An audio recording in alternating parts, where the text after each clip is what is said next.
A misnomer is a name that is inaccurately or incorrectly attributed to whatever it's describing, whether that's a place name or a thing.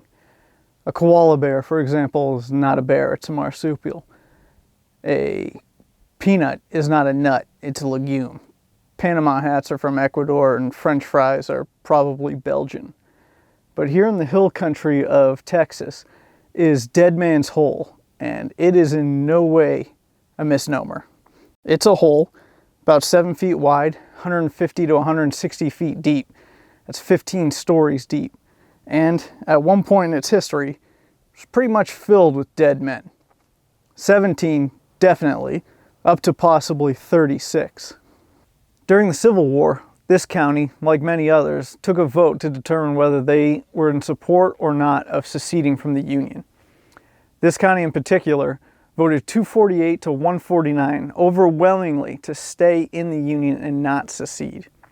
Certain citizens found that to be disagreeable. A group nicknamed the Fire Eaters took it upon themselves to seek retribution and hunt down Union sympathizers, which they did actively. They would abduct them, put them on trial here, right around Dead Man's Hole.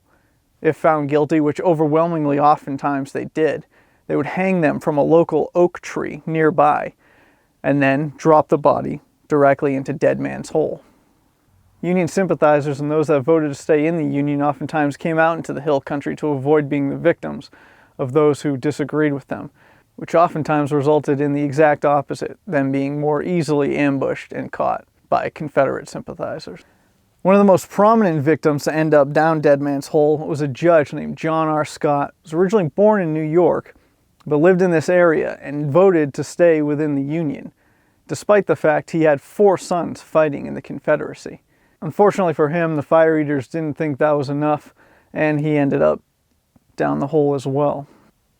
The hole itself was first discovered in 1821 by an entomologist looking for night-flying insects. The hole was explored by 2 individuals from the University of Texas back in the 1950s, and it was mapped, and that's when the depth was determined. Additionally, a bag of bones was recovered from a ledge about 25 feet down into the hole, but it has actually gone missing and is yet to be recovered. The hole itself was created by natural gases, and in the 1960s it was sealed off to prevent anyone else from exploring it, potentially hurting themselves. And since then it's remained as an artifact and a marker of a time when vigilantes could kill dozens of people, throw their bodies down a hole, and essentially get away with it.